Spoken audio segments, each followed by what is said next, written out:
most of the people that are going to watch this don't aren't familiar with the transfer matching system, especially as it relates to being rolled out in Nigeria. Um, can you help educate us a little bit about what that is and how it will work in Nigeria? I know you had mentioned all the clubs that have come to register. I'm somewhat familiar with it, but then of course, you work in that department, so Well, um, the transfer matching system, simply like it says, is transfer matching system. That means a situation where when two clubs are involved in the transfer of a player. One club identifies a player and says, we need this player, or we want to buy this player from the other club. And the other club, probably they talk to each other and they accept that, okay, you can transfer them, you can take the player and sell the player to you. Uh, the transfer matching system simply means does that information the two different clubs will enter into a waveline real-time site which is accessible to the two clubs, to the Football Association, and to FIFA. For them to enter information about the transfer, say that I am engaging a player, so player from Kano Pillars, is being engaged by Arsenal. And then Kano Pillars will enter the same details to say that our player, so person, is being engaged by Arsenal. They enter the terms and conditions agreed between them, the transfer agreement between the two of them.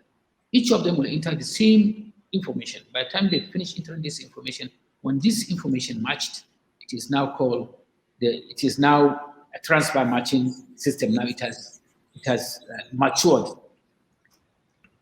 In transfer, in using the transfer matching system, the federation, all the federations, the MAs have absolutely almost no parts to play in the transfers. Everything is done by the clubs. The only time the federation or the MAs are concerned with the transfer is when it comes to issuing an international transfer certificate, ITC. You know what an ITC is? yes. But yes, but and a lot of people think like, okay, without an ITC, we don't even have to issue an ITC. Even if we don't issue an ITC, once the transfer is matched, properly matched, the two clubs enter the details and the details are matched. Whether we like it or not, number one, we have to just verify and confirm the player, just to check on the system to see that the information entered by the club engaging or the club releasing the player, the information entered is the information of that player. To confirm that that player is registered in our association. That's all we have to do. By the time we are done with that, the association that is engaging the player will not request the ITC from Nigerian Football Federation. And whether we like it or we don't like it, after a week after the request for the ITC and we don't deliver the ITC, FIFA will automatically gives them the opportunity to provisionally register the player. And after 1 year, if nobody complains about the provisional registration, it becomes permanent. Now, most of the time, people mistake normally the our participation in the TMS as in it is we who are responsible for the transfers of the players. No, not the federation. We are not. We have absolutely nothing to do with it. An ITC is what we deliver at the end of a transfer. You know, that is the last part of the transfer, which deliver the ITC. An ITC is just a certificate to show that a player has moved from one federation to another federation. A player can play without an ITC because FIFA can give you provisional clearance.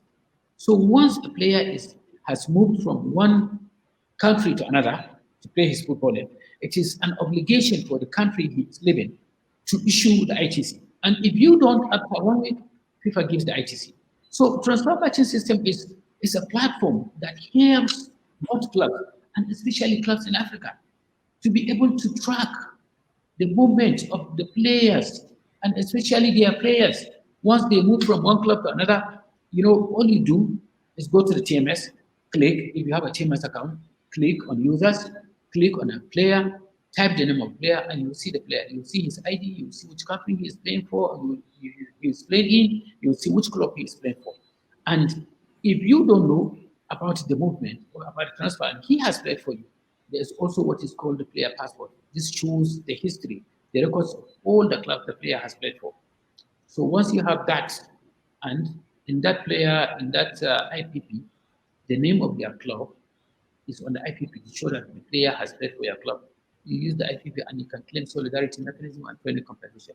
You can claim that on your player who has played for your team like 12 years ago, 20 years ago, as long as he is still playing, he hasn't quit playing football, you can at least claim solidarity, you can get something out of it. So people are a lot of, at the beginning, I know now they are beginning to understand, they are beginning to get more educated, especially in Nigeria, about the importance of having a TMS account. But Hmm. at the time they thought if they have a TMS account, no, the Nigerian Football Federation is going to control them, is going to tell them what to do and what not to do. It is actually now when you have a TMS account that you will be able to tell yourself what to do and what not to do. Or you will be able to tell the NFF that no, I can't do this and I can't do that. So TMS is simply a very simplified wave-based uh, site introduced by FIFA started in 2007, yes, and then it became mandatory in 2010. So for 13 years now, TMS has been with us, and I think in Nigeria now it is getting really, really popular. Already in Nigeria we have the DTMS. Well, in any case, DTMS, whether we have it before or not, now it is mandatory. That even in locally you cannot transfer a player unless you use the TMS. Yeah, no, that it's a very good development. I think, there Yes. have been a lot of issues surrounding players tracking their players playing history to be able to play solidarity contribution or even training. And I think, does the TMS system determine the category of a club that the player is coming from? So because according to FIFA, the training compensation is paid dependent on the category of the club, and most African clubs are put in category 4. Uh, uh, mm, s- Not much. It depends on your country. Depend on your country. Like in Nigeria, we have category 2, 3, and 4. So we categorize our own clubs to be category 2 is the Premier League, only the clubs that play in the Premier League. yeah. Category 3 are clubs that play in the second professional league, that is the NNL, and the Women Premier, excuse me, and the Women Premier League. Those are in category 3. And then category 4 are the grassroots teams, the academies, the amateur teams. That's how we categorize our clubs. But it is not Okay. the TMS.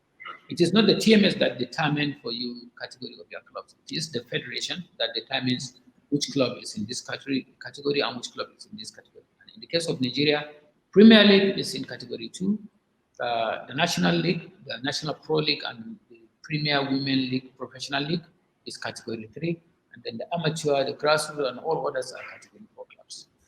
I see. That's very good. That's very good.